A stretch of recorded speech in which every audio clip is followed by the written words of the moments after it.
Alright, everyone, this is Ash. Welcome back to the King's Speech. So apologies for being MIA on this holiday break, but unfortunately between family stuff and the stress from family stuff, your boy got quite sick. My voice was completely shot. I just recovered the last day or so. Unfortunately I was a bit out of it, so holiday plans got scrapped. With that said, we are getting back into it today. We're reacting to some Shonen Jump stuff. I'll get a channel update talking about like plans for read-throughs and everything, but we'll be going back to your regularly scheduled programming, so to speak, at the start of the new year. Depending on how I feel, I might try to get a video out tomorrow or a couple of videos out tomorrow, but my throat is still kind of a little bit raw, so I don't want to overstress and kind of get myself sick again. So I'll probably delay till next week. We've got a lot of great content coming your way. So if you haven't already, this is your last chance to subscribe to the channel for this year. If not, there's still be plenty of opportunities in the new year. But if you'd like to like, comment, subscribe, all that good stuff, if you enjoy this content, that really does mean a lot to me. Without further ado, let's get into it with Kaiju No. 8, Chapter 98 by Naoya Matsumoto. Feels like it's been a long time since we've read one of these. We pick up where we left off last time with the whole face Kaiju just like shooting out laser blasts, just destruction throughout the city. You see some of the goons just getting completely massacred. And you have the Kaiju horde is attacking en masse. The damage is rapidly spreading. You see Gav coming in with like the block to protect some of the grunts. Of course, you have a translation by David Evelyn, lettering by Brandon Bovia. And number 9 is like, I told you, number 8, you'll never make it here because you can't abandon them. Oh, and you see some like office workers like cowering inside the building as like the Kaiju or the whole Kaiju's like looking in, like setting up a blast.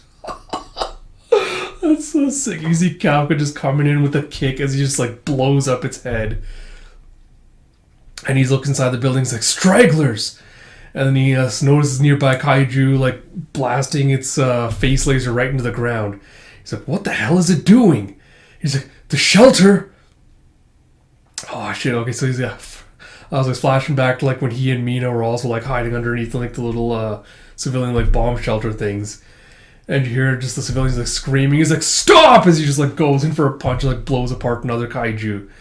And number 9's like, taking those Kaiju down should be no problem for you. You are the next strongest after me above ground right now. But, oh god.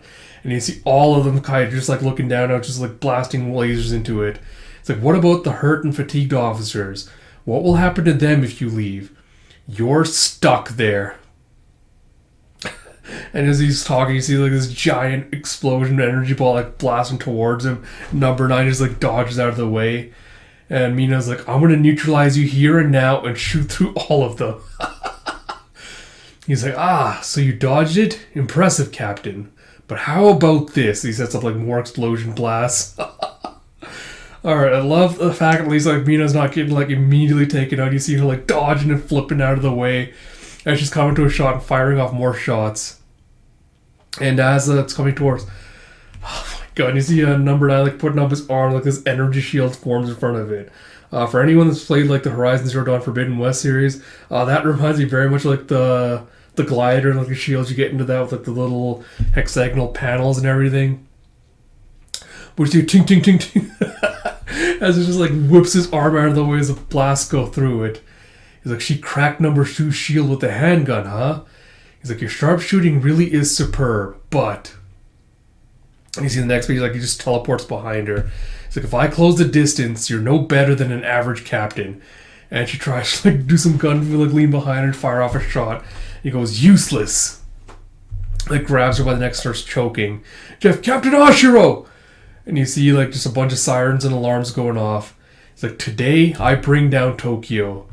Then, using Tokyo as a base, I'll bring down the entire country. He's like, he's hijacked the signal? It's like, as proven by the number 6 cataclysm, which boasts the most human casualties of any single event. Humans are extremely weak to giant identified class Kaiju. By absorbing Mina Ashiro and incorporating her into my creations, I will birth an army of giant number 6 class Kaiju with superb shooting ability. And without Mina Ashiro, it's trump card. humanity will have no way to stop them. And you see his arms like splitting apart like what is it, like the Venus flytraps like it's splitting apart. You see like all these gaping mouths just surrounding her. I really like the panel layout of this. I like the gaping mouths and everything. That's a really sick ass panel. So I guess thoughts on this. I think I'm better predisposed towards this chapter than I was, I think, at the ending of the last chapter. In part, I think, because I like the way that number 9's kind of like preying on Kafka's weaknesses, where he knows, like, he's emotionally vulnerable right now. He's like, I don't know if he knows about like the closeness of the relationship between him and Mina, but the fact that he's like, I know you're the good guy. I know you won't be able to just see civilians being hurt and not be able to do anything about it.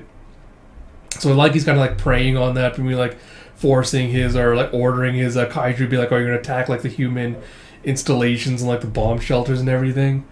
I also do like that Mina didn't just get like immediately clapped or clowned on by number 9, and she did manage to showcase like a little bit of her battle skills and ability before number 9 captured her. So I do appreciate that we'll see like a little bit of her getting to flex before she got caught.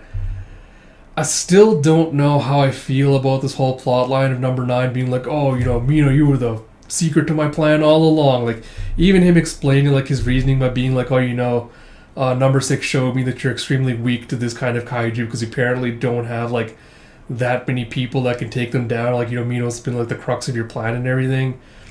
I feel like because we didn't get enough setup with regards to that leading up to it, I feel like it kind of just feels like it's coming out of nowhere with him being like, this was like my plan all along. I was going to capture her and create this giant army. And it's kind of like without really knowing what the kaiju's goal is, like what number 9's goal is and everything, a lot of this is kind of just feels very nebulous right now as like, what he's trying to achieve and like what he's trying to do. So it's kind of hard to root for him as a villain, or to even find him like super compelling as a villain without knowing like what his ultimate end goal is. That said, we'll see how like the rest of the arc plays out, because I still don't want Mina to get absorbed, because I feel like that would feel a little bit too gimmicky after having that happen with Isao, especially because we haven't gotten much development or stuff with Mina. Like, she's been kind of a stoic figure up to this point, now being like, having her entire arc kind of revolve around like, how Kafka feels about her and like Kafka needing to protect her and everything. I don't really want to go down the route of like, she's going to get absorbed, like Kafka has to rescue her, or she's like the maiden in distress and all that. But yeah, we'll see how the next chapter goes. We'll see how this arc goes from here. But yeah, I think I'm much more better predisposed to this stuff now than I was with the last chapter, but really is going to depend on what the ending is like before I think I can lay kind of like a final judgment down on it. Apart from that, art is always a solid. Looking forward to where this goes from here. Like I mentioned at the beginning, if you like this content, please do like, comment, subscribe, all that good stuff. Like I mentioned, I will at least get to the Shonen Jump videos today, but after that I'm going to try to rest and recuperate so I don't get myself sicker during this next week when I go back to work. But I'll do a proper channel update, kind of talk about read-through plans and everything like that, so look forward to that. If you like this content, please do like, comment, subscribe, all that good stuff. Like I mentioned, it really does mean a lot to me. And until next time, this is Ash. I'll talk to you all later.